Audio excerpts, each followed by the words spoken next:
Hello, everyone. It is Scotty T, and back for a second time. I absolutely love this guy. Wonderful comedian, writer, content creator. Ethan Feldman is back. Ethan, it's so nice to have you here, my friend. Hey Scott, thanks for having me on again. I want to establish you're in Florida right now, but you were born and raised and spent almost your whole life in New York. Yep, that's right. Yeah. Do you want to tell people, because I know the story, how you ended up in Florida?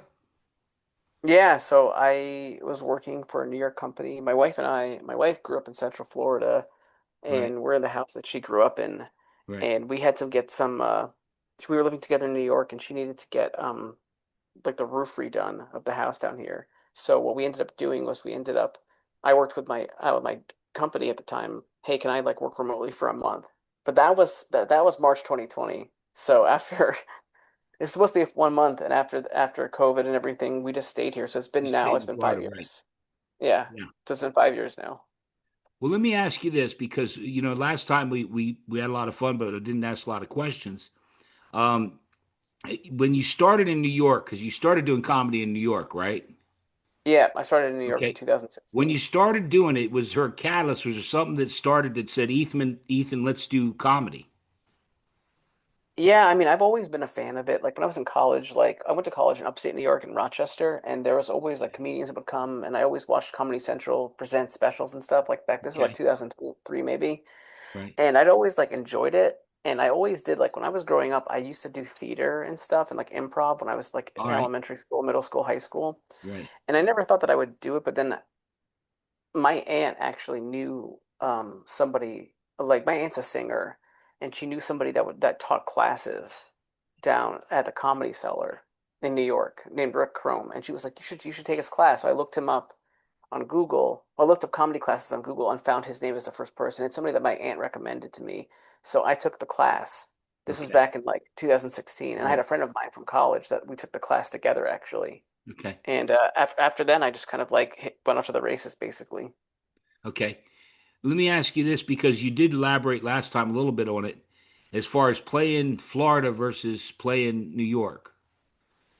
Difference? Yeah, I think that New York, like, you can get on stage more often in New York, but in Florida, it's less often, but the quality of stage time for open mic specifically is better because you're in a smaller town. You're in smaller towns. And maybe that's just New York versus outside of the city, but you'll go to an open mic and it's like, oh, there's actually an audience here. You really didn't get that a lot in New York. It was Okay. always like other comics and then just looking at their notes or they're not paying attention to you. Comics aren't really paying attention to each other. Yeah, But then you have real crowds. Yeah. the last time you were on, and I'm going to ask you if you can do it again. You told me a story about when you took your SATs. Yeah. Mind telling me that one again? You can do the abridged version, but I just love that story. Yeah, it is a funny story. I mean, it's something that I experienced. It didn't necessarily happen to me. When I think I took the SATs in 11th grade. Yeah, I was in 11th grade taking the Right. SATs. And in New York, it's like really like, there's several testing locations. You don't take it at your school. So I took it at this one school in my neighborhood that was assigned to my school, and there were like kids from all of the city, or in that neighborhood taking the SATs, and it was like handed out in alphabetical order. So there were only like in our one room, me and my other friend who had names within the last like area. We're both in the same room together, and I'm taking the test and I'm writing down answers and like circling the multiple choice, and I start to smell shit, and I was like, oh shit, I stepped in some dog shit or something. And I like looked at my feet to check them and they were clean. I was like, oh, that's really weird.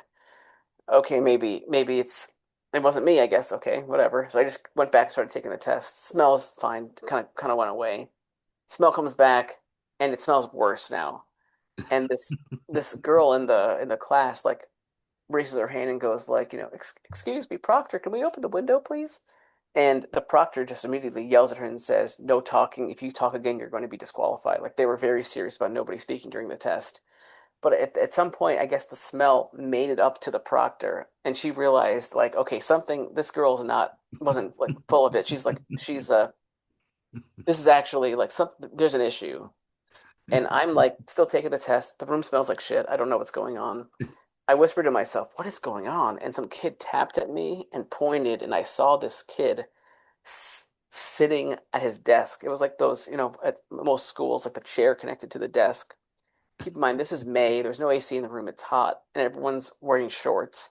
This kid is sitting at his desk taking his test, and under his chair is just a puddle of diarrhea. And it's just like dripping down out of his shorts down the middle leg of the chair. And it was it was disgusting. And my friend sees it too, and he's laughing about it, but he's like looking at me and making faces, and I'm trying to make me laugh. But I'm not. But it's just it's an awkward situation. So the proctors figure out that this kid shit his pants, and they wanted to like get us out of the room, but also not like oust this kid as shitting his pants. So like they're trying to do this, they're trying to help out this poor kid. So what they ended up doing was they ended up saying, "Hey," they make up some reason that we have to leave. Like it's not. They're like, "Oh, something's wrong with this room. We have to leave." Like they didn't really explain what it is because they're not going to say, "Oh, we have to leave this room because this kid shit his pants." Like they're not saying that. So what they do is they go, "We have to leave this room. There's an issue in this room. We're going to make you go across. We have a new room across the hall, but you have to sit in the exact seat that you were in due to the order of the test being handed out. So row one, get up and go to the next room across the hall. So row one by one, the row gets up, and this kid is like two rows ahead of me, and his row gets up. His row stands up, and I'm thinking to myself, "There's no way this kid is getting up because That's what it's I was thinking. Did he yeah, try and stand up? yeah, the kid stands up. Like Oh my God. this whole situation was created. He created this whole situation, and I would And think now he stands up and he's full of shit. because he had to have known, right? But like, and I don't think the teachers were expecting this kid to stand up because as he stands up, a little more just like falls out and just like splatters on his chair. Oh And no. and as soon as that happened, the teacher goes, "Sorry, sir, not you. Sit down. You have to sit back down." So the kid has to sit back down Oh man. to where he just pooped a little more. And Oh finally, my God. and, That's incredible. and finally we all leave and we go across the hall. And then finally, once everyone's across the hall except for this kid, everybody like breathes a sigh of relief. Like we were holding in our laughter for like this entire time. And some fresh air. Yeah, yeah, yeah. We could breathe again, and everyone was like, "Man, that was crazy." And me and my friend were like talking about this like the entire walk home, like about this. That we told our friends at school the next day, like nobody believed us. They were like, that kid had to have known." We're like, "No, he stood up in this row." Like nobody believed us at all. The test scores in the second half of the test probably went up tremendously. Yeah, actually, it was so distracting that I retook it. I actually retook the Yeah. SATs because my test score was not good. The I was second just, half was probably good. I Let's was move very on. distracted. Comedians that inspired you when you were younger and comedians that you like today. When I was younger, I was really into like, because I was also in college, I was really into like Dane Cook and Jeremy Hotz and like Pablo Right. Francisco. I'd seen Dane Cook and Pablo Francisco, and I actually saw Mencia too come to my college, and like Okay. they were people that I really like were into.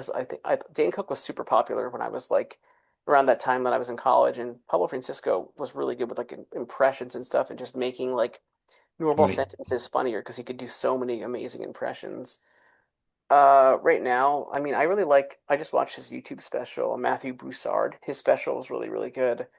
Um, I mean, I like a lot of the classics. Like, I mean, I think still think Bill Burr is good, and even CK Sure. is still releasing some really good stuff too. Yeah. Okay. We're going to hit a part here that I really like, and I'm anxious to talk to you about it. You recently posted a video of a sushi challenge kind Yeah. of thing. And do you want to tell everybody what happened there, or first off, tell Yeah. everybody about the video and then what happened? So I got an invite to this app called Sora, which is from the company OpenAI. They make ChatGPT, Right. and I tried to make like I'm a big fan of sushi, and I was trying to make a video. Like I told my friends like years ago, like it would be my dream just to eat sushi falling off of a conveyor belt, like just eating all the sushi. Like I'm a fan of sushi. So I was like, maybe I'll try to imagine that. And I put my prompt into ChatGPT and it didn't look exactly, I mean, into Sora, and it didn't look exactly like what I had in my head. Like, it had like a voiceover of me saying, "Oh, this tuna sounds good." Like, "Oh, I like the salmon." Like, Yeah. it wasn't good. And it took me like five different prompts to find one that even the one that ended up using, I wasn't even that happy with because I wanted the pieces to actually fall in my mouth. Like, that didn't happen in the video. Right. And maybe that's why the views weren't so high because people were just waiting to see if any of them actually fell into my mouth. Because um yeah, the video was still not exactly. And I tried making more prompts after, like, please have a piece fall in my mouth. And none of the videos came out, but that one was still funny. I uploaded it to Sora. Now Sora is like has a feed like Instagram's feed where it shows like all of the different videos that are Right. generated in the app, and it says like disclaimer, none of these videos are real. They're all generated from AI. Right. I uploaded it and I started getting comments on it on the Sora app. Like, this is the first Sora video to make me actually laugh out loud. It's really funny. Right. And then I said, okay, maybe I'll upload it to YouTube. So I uploaded it to YouTube and called it like the sushi conveyor belt challenge. How many can you catch it in your mouth? My high score is 0. Just thinking it'd be funny because I also uploaded it to like Instagram and Facebook. Yeah. But I have mostly just like that's mostly just like friends commenting on it. YouTube is the first place it was uploaded like completely like publicly. And I started noticing, I uploaded it like on October 8th, and I started noticing like every day the views started increasing a bit. Yeah. And my Yeah. subscriber count started increasing a bit. Actually, I checked today, it's over 8 million views now. It was 7 Yeah. million views like a week ago. So it's going up and up and up. And now that I have it added 1,000 subscribers to my YouTube Yeah. account. And now that, because it's just like a silly 10-second video, but now that I've done that, like I got an email that was like, you're approved for to be a YouTube partner. Yeah. So I applied for that and I got accepted. So now my accounts like can actually earn Yeah. money, which is I cool. couldn't be happier for you.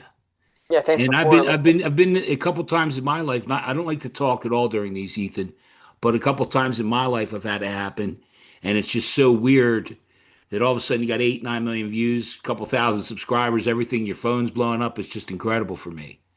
yeah, I couldn't Happened a believe that. couple times in my life. Yeah, that's awesome. I couldn't believe that happened. I was like that.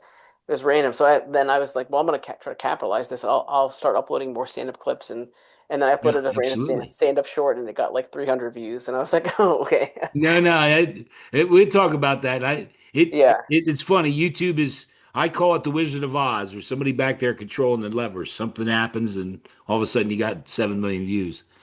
Yeah, Um, because that video is still getting more and more and more views. yeah, The stand-up video is not getting that many, and then I uploaded that other one that I created of like the Japanese game yeah. show that I I want to created. talk about that one real quick too, because that one, and I got to be honest, again, you were on the show before. I like you. I think the world of you, and I saw the Japanese game show, which again you made with Soro. Yeah, But being that I know you a little bit, I said, I think my boy went to Japan. yeah, yeah. Did you really go? I mean, I'm just curious. Have you ever been to Japan? I have been before, but Okay, not but not. in other words, for Scotty T, your alleged buddy in York, Pennsylvania, I said, wow, he went to Japan. First, he did a sushi challenge, and now he was on a Japanese game show. I can't wait to talk to him Yeah, yeah. Um, because the Japanese game show is as funny as I think it's funnier than the sushi challenge. I think it is too, but it only got like 1,800 views or something, but still Yeah, like not t terrible. But well, I had originally created that video because the way that you can do Sora is that Sora, you can do something in Sora called a cameo, where you take a video of yourself repeating right. some numbers, and then you have to look around, and it like turn that creates your likeness. And if you have friends on Sora, you can cameo them in your video. So I can make a video of my brother doing all sorts of stuff if I want to, and he can do this videos of me doing all sorts of stuff. So I had made a video of him getting hit in the face with a pan, and I was like, and I thought it was really funny. And then I was like, let me try it for myself. And then I got the one at the end. At the end, well, after all my teeth fell out, I start speaking in Japanese at the end, and I just thought that was Oh, funny. wow. I didn't Yeah, see that. right at the You end. mentioned your brother. Is he a twin brother? Is that right? Yeah, yeah, my twin Yeah, brother. Like, he's on Sora posting crazy videos too. Like, I mean, it's all whatever you can think about in your mind. Like, whatever you can think of, you can, it will create, unless it falls under certain copyright, where it'll say, like, oh, sorry, this is using a copyrighted character. It falls against our guidelines. Like, sometimes you have to be very tricky with how you prompt the AI. And if you yeah, still want to get it to do something that's like a real character, like a copyrighted thing, then you have to kind of like prompt it in a way where you're not directly saying what you're trying to do. Right. Um, but all these videos are based on prompts. It's very crazy how it works. Like and it takes about 4 minutes, 4 to 5 minutes. I've done using Gemini and some of them for pictures. Yeah, it's really cool that you can do videos now. It does take a little bit longer to generate than a picture. It'll take Right. 4 minutes for a 10-second video.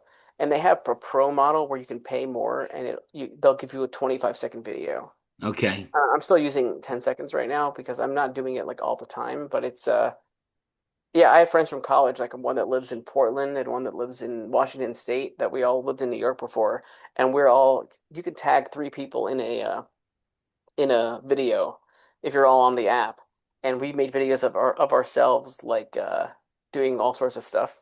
Just having fun with it. Well, we have one friend from college that won't. His name is Errol, and he won't. He doesn't want to join Sora.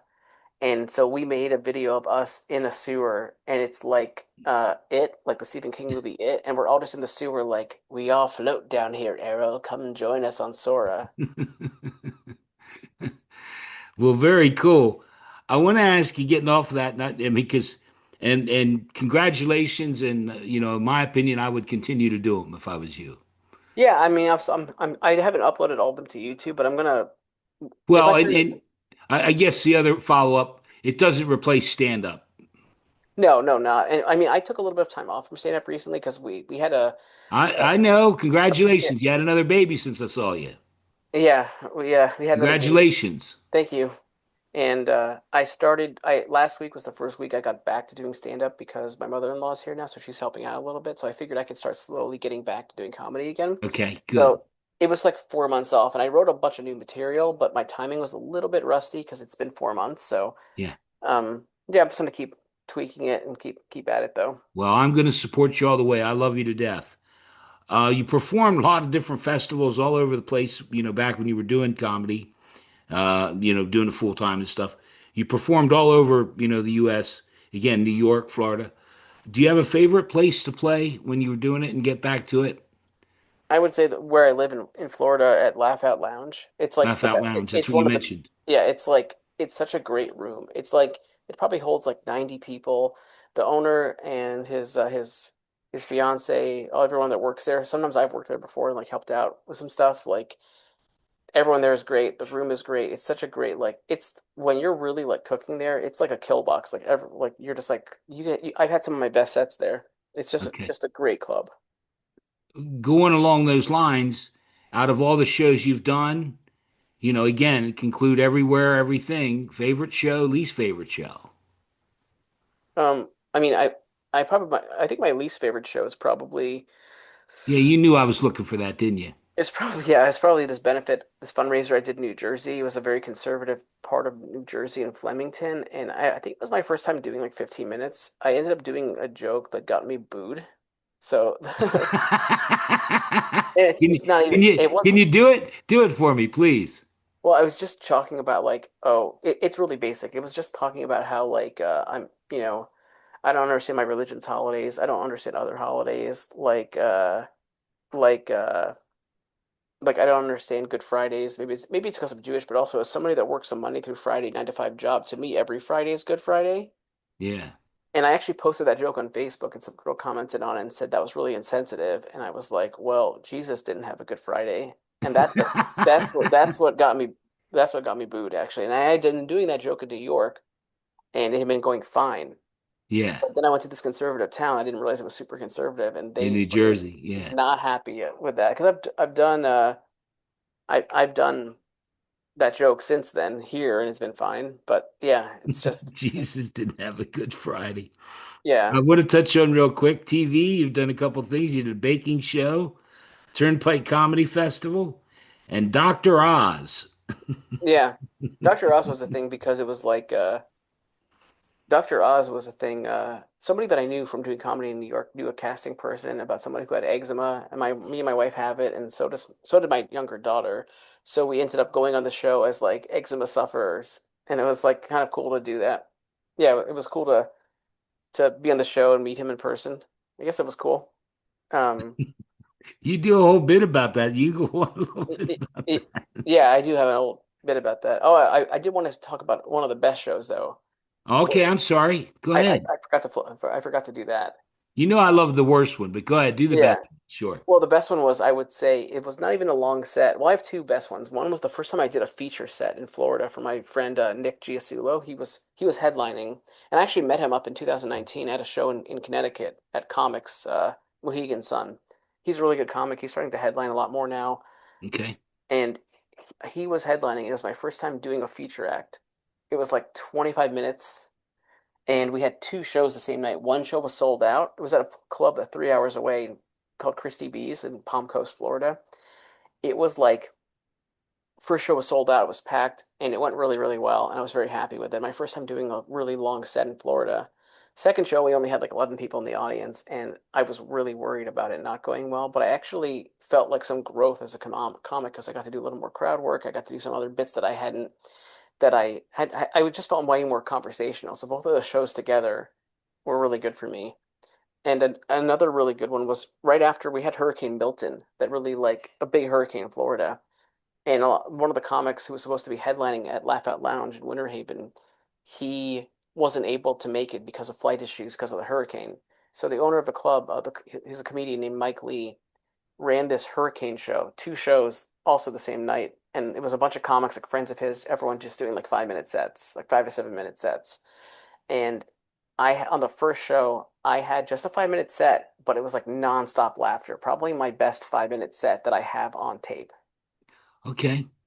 Is it on YouTube? It is. It's not a public.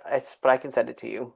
Well, yeah, no, we'll talk off the air. I would chop it up and put pieces up in shorts and we'll talk Yeah. about it off the air. Yeah. There's ways to use that. But we Yeah. don't want to give away all the secrets, do we? Yeah. Ethan, if there's anything else that you want to tell the people, we're going to get to your comedy minute. But anything else you want to tell the people you have coming up, and I'll put all the links to your Facebook, your Instagram, your YouTube. If you have TikTok, anything you have, I'll put the links up. If there's anything you want to tell the people, tell them. I mean, normally I would say, like, oh, I have a show coming up, but because I'm just getting back to it, I don't have anything right now. So Yeah, okay, yeah, I know you have a website. I'll include that. But yeah. it's wonderful to have you back. I Yeah. think the world of you. And I think what we'll do is you come back when you get going again, and anything you want to promote, let me know. Yeah, absolutely. Okay. So let's do it. You told me you have another story. I don't think you can top the SAT story. That's one of my favorites. But you told me you have another story for me. So, Ethan Feldman, your comedy minute. Go ahead, my friend. This is something that I'm not like super proud of, but it's a pretty funny story in retrospect. So when I was in like, I think I was in like 10th or 11th grade. I think it happened the same year as the SAT story. I was, uh, listening to music. I'm walking to school. I was late to school when I was in high school, like almost every day, Okay. because I lived really close to the school. But if I badged, they had badges for us. So if I badged it even a minute late, it would mark on my record that I was late. Right. I was late all the time. So I'm leaving the house, rushing because I'm late again, and and this is in like 11th grade. I have my headphones in, and I'm walking down the street in New York City. I'm about halfway between my house and school at this point, and I'm walking, and I stop, and all of a sudden I feel myself physically sinking into the sidewalk. Like, I don't know what's going on, and I'm not paying attention because I have my headphones and I'm just listening to music. I look down and I have stepped into a block of freshly paved cement.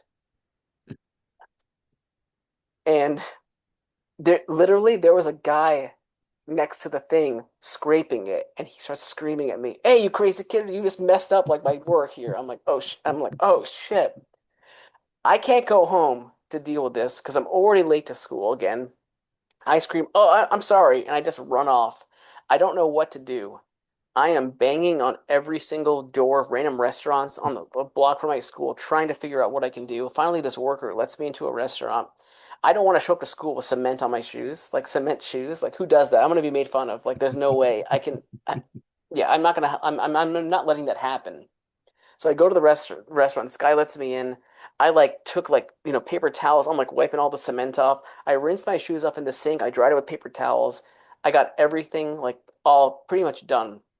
And I didn't get all of it off because I could feel throughout the day like my shoes got a little bit crunchy. There were still some little beads of cement Still a little that crunchy. it kind of like hardened on my shoes. But no, I didn't tell anybody at the school about it. Nobody knows. Nobody notices that my shoes are covered in cement because I got most of it off. School is fine. I'm walking home, and I'm walking home that day, and I I I see that same restaurant, but there's like a bunch of trucks parked in front of it, like workers' trucks, and I was just like, what happened here? That's so weird. So I walked up to one of the plumbers or whatever who was there and was like, and he was smoking a cigarette. And I was like, hey, what happened to this restaurant? And the guy just turns to me and goes, yeah, some motherfucker poured cement down their sinks and now their pipes all fucked up. And I was like, oh shit. And I just kind of like was like, oh, that sucks. And I just walked away slowly because I didn't, if that worker came out, he would have been like, that's the kid. Like I ended up shutting down a business for a day, basically. Cement shoes.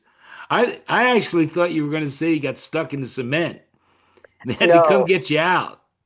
that would have been crazy. I just wiped my shoes down, and Oh my when I, I guess when I washed my shoes off in the sink, Oh yeah, yeah, I can see how it happened. it hardened in the sink, and I just like, I felt so bad about that. Yeah. So I bet you that worker did too. Yeah, he was like, I'm never letting someone else in here before the. Yeah, I'm never letting someone else in ever. Exactly. Well, listen, that was a wonderful story. I thank you for being here. Yeah, thanks for having me again.